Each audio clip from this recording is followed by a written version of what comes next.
Video کو like کر کے آگے شیئر ضرور کر دینا کرتا ہے۔ اللہ اکبر، یہ عشق مصطفیٰ صلی اللہ علیہ وسلم کی رعنائیاں ہیں، یہ عشق مصطفیٰ صلی اللہ علیہ وسلم کی جاذبیت ہے، یہ عشق مصطفیٰ صلی اللہ علیہ وسلم کی طاقت و قوت ہے۔ تو میرے آقا صلی اللہ علیہ وسلم کے دیوانوں، محدث صورتی کہتے ہیں کہ میرے پیر سے مجھے جو نہ ملا وہ امام احمد رضا سے ملا۔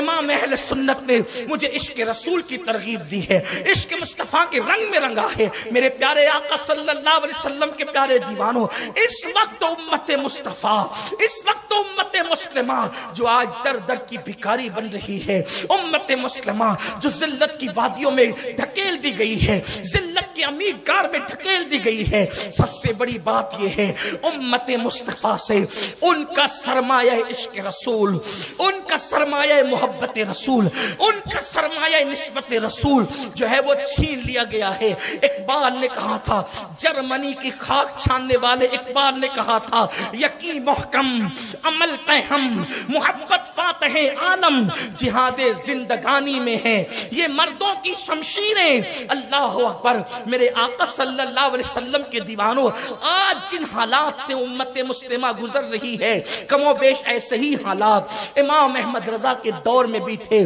امت کو انگریز کچل رہے تھے، مسلمانوں کو نشانہ بنا رہے تھے، مسلمانوں کو دو نمبر کا شہری تسلیم کیا جا رہا تھا، ان کے حقوق چھینے جا رہے تھے، ان کے اقتدار کو آگ لگائی جا رہی تھی، ان کو معاشی طور پہ غریب کرنے کا پلان کیا جا رہا تھا۔ سیاسی حالات کم زیادہ ایسے ہی تھے امام احمد رضا کے دور میں جیسے آج کل امت مسلمہ پوری دنیا کے اندر گزر رہی ہے۔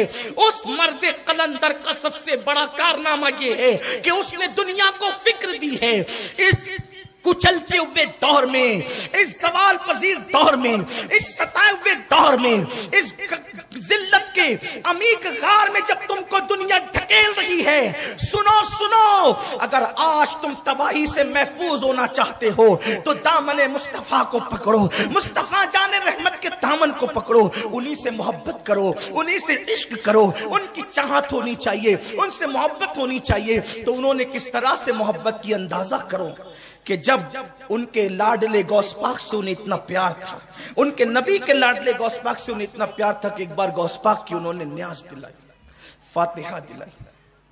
فاتحہ پہ بہت ساری باتیں ہوتی ہیں، دلیلیں دی جا چکی ہیں، لیکن آج کوئی بات نہیں ہوگی، کیونکہ آپ کو اگر اس پہ دلیلیں چاہیے تو باضابطہ ہم نے قرآن مقدس کی کئی آیت اور احادیث سے ایک کتاب ترتیب دی ہے، اس کا نام کیا ہے؟ تحفۃ الارواح۔ یہ اس میں بہت سی دلیلیں موجود ہیں، آپ وہاں اس کو پڑھ سکتے ہیں، اس لیے کہ یہاں وہ ٹائم بھی نہیں ہے اور وہ عنوان بھی نہیں۔ البتہ اگر آپ کو دلیل چاہیے فاتحہ کی یا ایصال ثواب کی تو وہ بہت ساری کتب احادیث میں الگ الگ موجود ہے، جو یہاں ابھی ٹائم نہیں ہے اس کا۔ آپ نے فاتحہ دلائی غوث پاک کے نام سے۔ فاتحہ جب سرکار غوث الاعظم دستگیر کے نام سے دلائی تو شیرنی تقسیم ہونے لگی، اور آپ کو یہ بھی حیرت ہوگی کہ امام احمد رضا خان محدث بریلوی کے یہاں طریقہ یہ تھا کہ جب شیرنی تقسیم ہوتی تھی تو جو سادات ہوتے تھے سیدوں کو ڈبل حصہ دیا جاتا تھا۔ یہ بھی ان کی عشق رسول کی بہت بڑی دلیل تھی کہ سادات کے لیے ڈبل حصہ ہوتا تھا۔ تقسیم ہو رہی تھی شیرنی تقسیم کرنے والے نے تقسیم کرتے کرتے لینے والے کی غفلت سے تھوڑا سا حصہ شیرنی کا زمین پہ گر گیا، اس کی طرف کسی نے توجہ نہیں کی، حالانکہ وہ کیا تھی تو شیرنی تھی کیا وہ شیرنی۔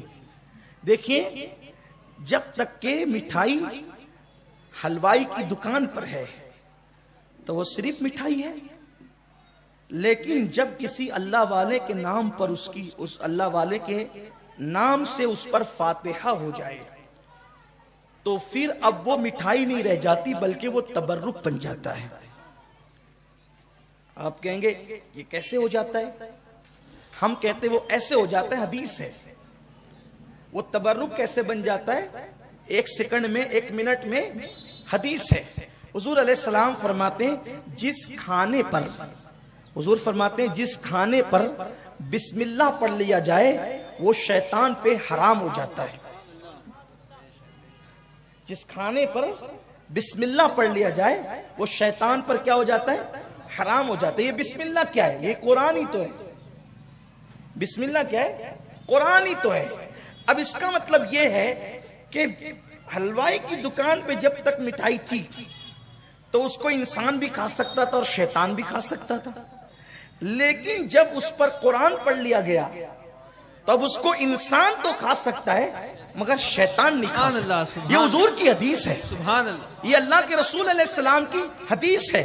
یعنی تبرک حرام ہو گیا ہے. کس پر؟ شیطان پر.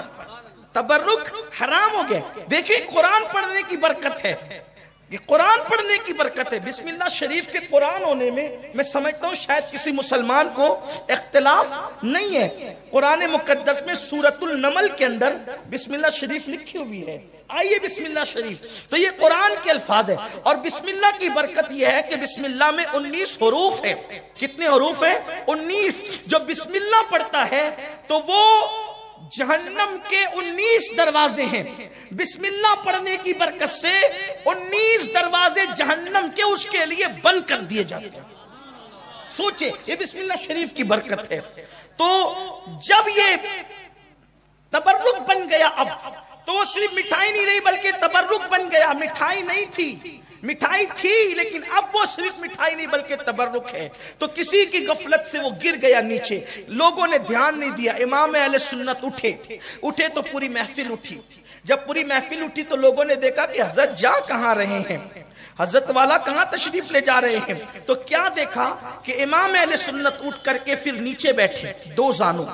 پھر اس کے بعد ہاتھ زمین پر ٹیکے اور اپنی زبان کی نوک سے اس تبرک کو اٹھایا اور پھر لوگوں سے کہا کہ غفلت کی وجہ سے یہ تبرک زمین پہ گر گیا تھا تو میں نے اس کو اس طرح اٹھایا کیونکہ یہ غوث پاک کی نیاز ہے. اس دن لوگوں کو پتا چلا غوث پاک کا نام جس غذا پہ پڑھ دیا جائے یہ اس کا اتنا احترام کرتے ہیں تو غوث الاعظم دستگیر کا کتنا احترام کرتے ہوں گے. اور اللہ اکبر جب غوث پاک کا اتنا احترام ہے تو رسول پاک کا کتنا احترام کرتے ہوں گے. یہ امام احمد رضا کا اصل وصف ہے جو اوروں سے ان کو ممتاز کرتا ہے. امام اہل سنت نے خود فرمایا کہ ابھی میری عمر 4-5 سال کی تھی، میں نے بغداد معلیٰ کی سمت معلوم کر لی تھی اور اس کے بعد سے جس دن سے مجھے بغداد شریف کی سمت معلوم ہوئی میں نے کبھی اس طرف پیر لمبے نہیں کیے، میں نے اس طرف کبھی پیشاب نہیں کیا. اندازہ فرمائے یہ احترام ہے، یہ تعظیم ہے. امام احمد رضا کو اور چیزوں سے یہ ممتاز کرنے والی چیز ہے. خود آپ کو پتا ہونا چاہیے کہ جس دن امام اہل سنت اعلیٰ حضرت امام احمد رضا کا محدث بریلوی نے دنیا سے وصال فرمایا، جب وصال کیا تو مولوی اشرف علی تھانوی نے سیدی اعلیٰ حضرت محدث بریلوی کے لیے انا للہ پڑھی اور مغفرت کی دعا کی. کسی ان کے ماننے والے نے پوچھا کہ مولانا تو آپ پر شدت کرتے تھے، آپ ان کے لیے انا للہ پڑھتے ہیں، مغفرت کی دعا کرتے ہیں؟ تو مولوی صاحب نے فرمایا کہ تمہیں نہیں پتا کہ وہ عشق رسول کی کس منزل پر فائز تھے. آپ غور کریں، اگر کسی کا مرید کسی کو عاشق رسول کہیں تو یہ بات بہت تعجب کی نہیں ہوتی، لیکن مولوی صاحب نے یہ بات ببانگ دہن اپنے ماننے والوں کے درمیان کہیں چھپی ہوئی بات ہے کہ وہ عشق رسول کی کس منزل پر فائز تھے. اور پھر انہوں نے یہ بات کہی کہ وہ میری عبارت کا معنی جو انہوں نے سمجھا، اگر وہ ان کی جگہ میں ہوتا اور عبارت کا وہی معنی سمجھتا جو انہوں نے سمجھا ہے تو جو فتویٰ انہوں نے مجھ پر دیا ہے میں بھی وہ فتویٰ انہی پر دیتا. یہ امام اہل سنت رضی اللہ تعالیٰ عنہ کا عشق رسول، محبت رسول ہے. اور جب انسان واقعی حضور سے عشق کرتا ہے، محبت کرتا ہے تو پھر اللہ اسے مرتبے کی عطا فرماتا ہے. ایک بہت بڑے بیرسٹر تھے علی گڑھ کے رہنے والے، ان کا نام تھا خواجہ عبد المجید. خواجہ عبد المجید ان کا نام تھا، بیرسٹر تھے، الہ آباد ہائی کورٹ کے وکیل تھے. اب ظاہر سی بات ہے کہ عام طور پر بہت عرصہ بیتا کہ دنیاوی پڑھے لکھے لوگوں میں اور مذہب کی تعلیم حاصل کرنے والوں میں ایک گیپ ہے، ایک خلا ہے. یہ اس کو نہیں مانتا، وہ اس کو نہیں مانتا. جیسے دین پڑھا ہوا آدمی کہتا ہے ڈاکٹر کچھ نہیں، وکیل کچھ نہیں، اور ڈاکٹر وکیل کہتے ہیں مولوی صاحب کچھ نہیں. یعنی یہ خلا ہے، نہ یہ اس کو مان رہا ہے نہ یہ اس کو مان رہا ہے. لیکن جو سنجیدہ لوگ ہیں وہ سمجھتے ہیں کہ ہر بندے کی ویڈیو اگر اچھا لگا ہو تو لائک کر کے آگے شیئر ضرور کر دینا. اللہ حافظ. انہوں نے اپنی فیلڈ میں محنت کی، انہوں نے اپنی فیلڈ میں محنت کی. تو بیرسٹر عبد المجید صاحب علی گڑھ سے الہ آباد منتقل ہوئے تھے ہائی کورٹ میں. خواجہ عبد المجید، ان کے تعلقات تھے حکیم اجمل خان صاحب سے. وہی دور ہے، حکیم اجمل خان صاحب کا دور وہی دور ہے. حکیم اجمل خان صاحب کا سے وہ بہت قریبی ان کے تعلقات تھے، کیونکہ حکیم اجمل خان صاحب کو تو آپ لوگ بھی جانتے ہوں گے اچھی طرح سے. اجمل خان صاحب کا نام بڑا مشہور ہے طب کے اندر، ان کی دوائیاں بڑی مشہور ہیں. تو ان سے ان کے تعلقات تھے بیرسٹر خواجہ عبد المجید صاحب کی. اور حکیم اجمل خان صاحب کی دوستی تھی ایک شامی بزرگ سے. حکیم اجمل خان صاحب کی دوستی ایک شامی بزرگ سے تھی، وہ ملک شام سے آتے تھے. اور وہ جو شامی بزرگ تھے ان کا مکاشفہ یعنی کشف، ان کا علم، ان کی کرامتیں اس طریقے سے لوگوں نے دیکھی تھی کہ اپنے اور بیگانے سبھی معترف ہو چکے تھے. ایک دن حکیم اجمل خان صاحب نے کہا کہ مجھے ایک مریض کو دیکھنے کے لیے جانا ہے.